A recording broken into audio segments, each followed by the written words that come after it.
tutorial we will see how microservices interact with one another and how we can efficiently reduce the time of computation for an API call. So for that we will create two microservices. First, here I am creating first microservice with person service as a name, and this is the name of the service. Here we will provide the detail of the person, and the package I am creating here is com.sumit.playjava as usual, and let the group name be com.sumit. So I will create this project. Here I will provide three things: Spring Dev Tools, web, and web services. So basically we want just an API call. So here I will create a controller class in which the details of the person will be coming. So here I will just hard code the detail and return to the API call.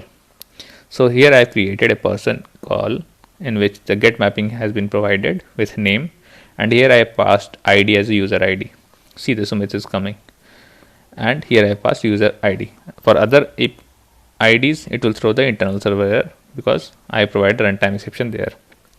So for user ID 1 it has returned the Sumit. Also I am going to create another microservice, and let's assume that this service will provide the salary detail of the person. So all the salary details will be provided in this service. So assuming that, let's rename this to salary -service, and in this microservice let all the details remain the same, and here also I will require these three things only, as only an API will be required to be created. So here I will just copy this part, and I'll go to the salary service and create a class. The class name will be salary controller, and to this controller I'll create another REST controller with the salary as the starting URL or base URL. Here I'll provide the get mapping, and ID will be passed as path variable, and if this comes out to be equal to the same user_1, then I will just return the salary as 70,000. And I am assuming that this data will be coming from different layers, DAO and service layers, and this will be coming from the database. Here, just to show how the microservices interact, I have shown these hard-coded data. So otherwise it will throw runtime exception or some other response will be returned. So two controllers I have created. One is the person controller, which is returning the name of the user, and there is salary controller. Person controller is running at 8081 and salary controller is running at 8082 port. So let's start both the service. This will be the person service, and as you can see, the port which is coming out is 8081 for this person service, and if I switch to the other port, see 8082 is the another port for salary. So as you can see, this was the URL. I'll just paste it here and change the base URL to salary, which we have provided, and port number is 8082, and I'll pass the ID as user_1, and when I will send, I will get in response 70,000 as the salary of the user. And here also let's change this to user_1, and it will return me the name of the user. So one service is returning the details of the user, and one service is returning the salary details of the user. And let's now create a third microservice, which will be the common microservice, and which will be required to interact with these two microservices and fetch the details on the basis of user ID. So I will pass user_1 in this microservice, that is common service, and it will return the salary and name of the person by interacting with other two microservices. So this is the third service I have created, that is common microservice, and create a class. Let's name it as same as common. So common controller is the name, and here I will just annotate with both the things. Let's provide some Javadoc. So this is a common service to fetch details in parallel from both the services. Why parallel? Because time computation will be reduced. I will show you how this can be reduced and how we can use it efficiently. So the base URL, let's assume it to be user details only. Again, the get mapping to get the details of the user, and here I will pass just the ID only to get user details, and it will pass as path variable. So I will provide the method as public person and get user details. person will be the class, and here it will be a path variable, and it's the same as the id which is passed in the path, and this will be a type of string. And now the person is there, so I'll create a class with person as the name. So let's provide the package for the person as model. So com.smith.playjava.model is the package, and name and salary will be the two things which will be provided in the person class. I'm assuming other things will also be there, but I'm just assuming name and salary will be there only, because I'm going to fetch these two things only. I provide a getter setters, and I am providing toString method in case we require to print the person details. So here I'll call the other two service through REST template. So I'll auto wire the REST template. So it will be a private REST template, and through this REST template .exchange method we will get the details through other two microservice. So this REST template will call the other two microservice through the URL which I'll provide, or you can say URI, and it will be a type of get method. So I'll provide http.get method as it is a get call. If I can show you other service controller, see this is the salary controller, see this is the get part.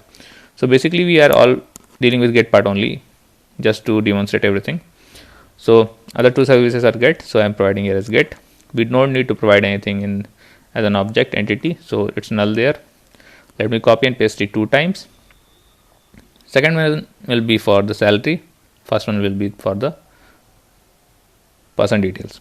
So I'm copying out this data and let me paste it there only in the salary part. So these two services will be there, and through the REST entity I will get name and salary of the user, that is the user ID which has been provided. So I created a person object, and in set name and set salary I am providing name dot get body. Why get body? Because it's a response entity, and we'll call get body, so we'll get the exact response. So name dot get body and salary dot get body will return name and salary through other microservices. I provide REST template, so I'll create a bean for REST template. So I am providing public REST template, get REST template, and return a REST template here. I'll annotate it bean @bean of Spring, and it will be a new here. So in this way a bean of REST template will be created, and it will be auto wired to the common controller where we have used that REST template. And now I will start the service, and I will call the common controller through user details as the URI. So let me copy this part, and I'll go to localhost 8080 because I have not changed the port for this common controller, and here I'll provide the ID, that is user underscore 1, and it will be underscore here, and when I will hit send it has thrown error. Let's check why it is thrown error. Okay, I need to provide HTTP here. So now the URL is okay, and now I will hit send again. See, the details of the person is coming, that is the name is Sumit and salary is 70,000. Suppose as a dummy data it is coming, but the problem arises because these two are not called in parallel, they are called in sequential order. So let me just do some formatting. I will pass the ID here from the URL itself. So I have done the formatting, and now let's assume that this person controller here, it is taking certain time. Although it is taking time, but just to demonstrate, it is taking little bit extra time, like 4 seconds. So I provided thread.sleep of 4000 milliseconds. So it will hold the service for 4 seconds. Let me copy the same thing to the salary service also. So in the API of the salary service, I will just paste it down here, thread.sleep of 4 seconds, and throw the interrupted exception for thread.sleep. And now when I will hit this common service, it will take 2 times 4 seconds for person, 4 seconds for the salary part. So in total it will come out to be 8 seconds plus some computation time. So I've used stopwatch here. Now after hitting, see, it is taking more time than 4 seconds.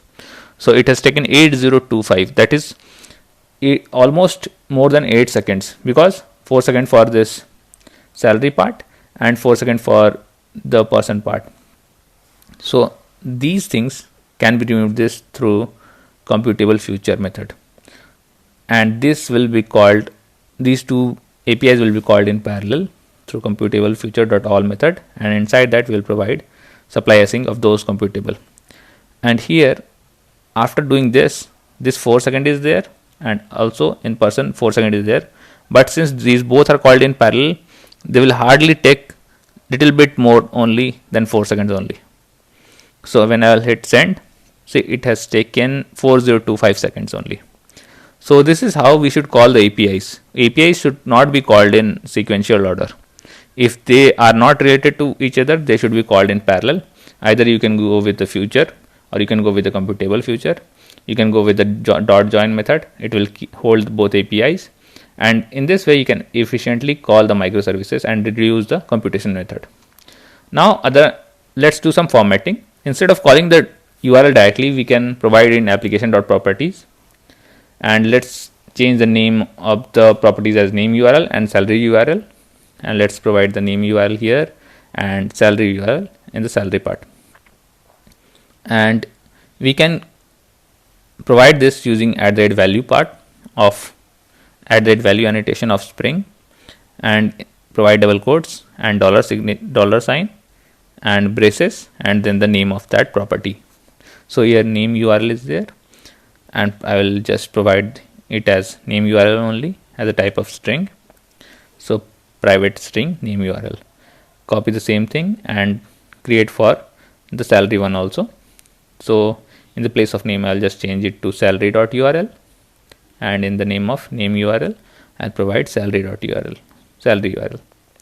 And here in the exchange hard-coded method, I will get it through properties. So I'll provide name URL here, and for the salary one, I'll put salary URL.